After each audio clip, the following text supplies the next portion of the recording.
niku kuburan niki dek riyen enten masjid. Assalamualaikum warahmatullahi wabarakatuh. Pemirsa yang berbahagia dimanapun Anda berada, semoga keberkahan dan kebahagiaan serta keselamatan tercurah kepada kita semua. Amin. Para pemirsa yang berbahagia, di sini saya akan menceritakan tentang pengalaman saya kemarin saat menelusuri tentang jejak sejarah Islam di Dusun Jetis, Desa Karangmojo, Kecamatan Karangmojo. Di sana katanya ini dari sumber berita, dari sumber masyarakat sekitar, itu ada Masjid Tiban yang tiba-tiba hilang.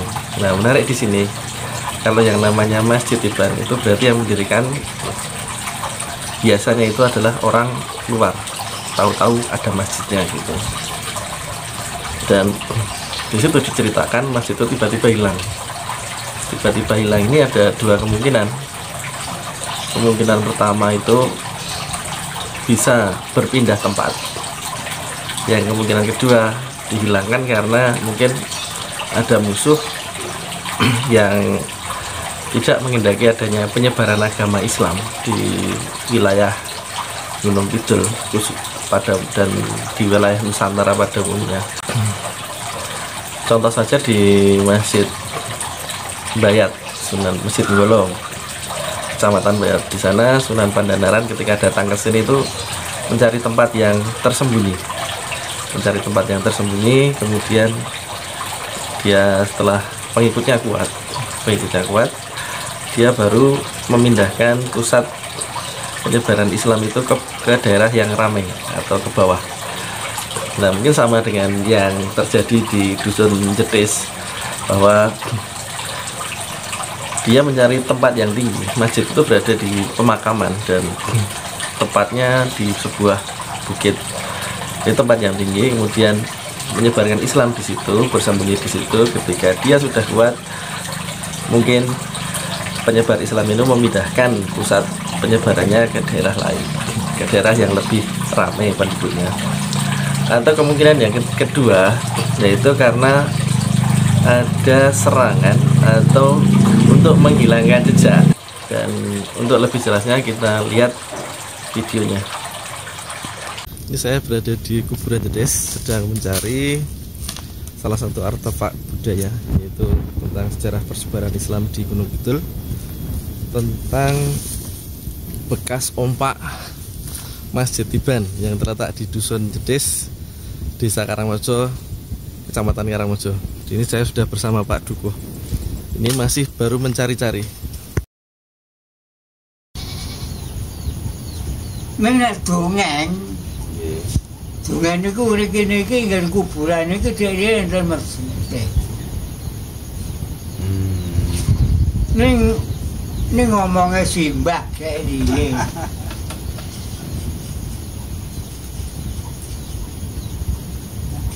Lah kula niku nggih derek sepintenan nunggu umur kula. Nggih. Ngertos masjid riyen piyambak niki kula niki nggih mung sepindah susukan gone Baliman Rasi. Sing ping kalih Wonojoyo, namung niku niki.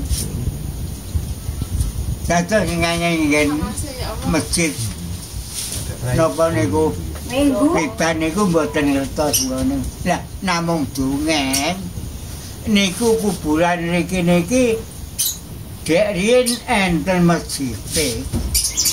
Riyen napa kula kiambak men mboten kula kiambak niku kantun ompak kalih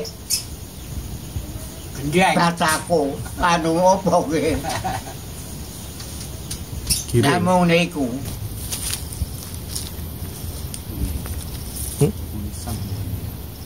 batu nisan tua, itu nisan tua.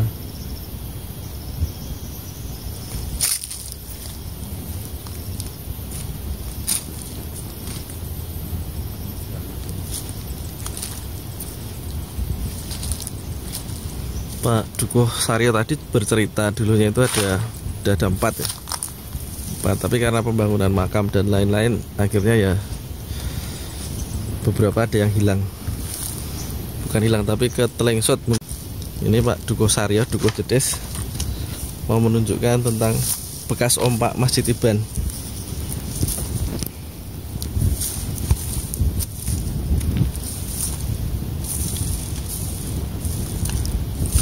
Ompak dari batu ya ini. Iya. Tempat apa itu?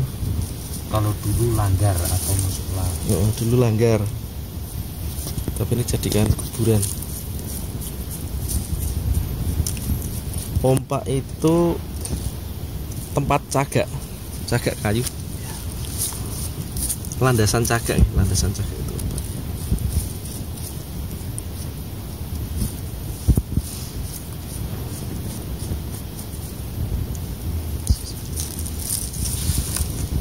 Ini baru ketemu 1. Dulu ada berapa Pak?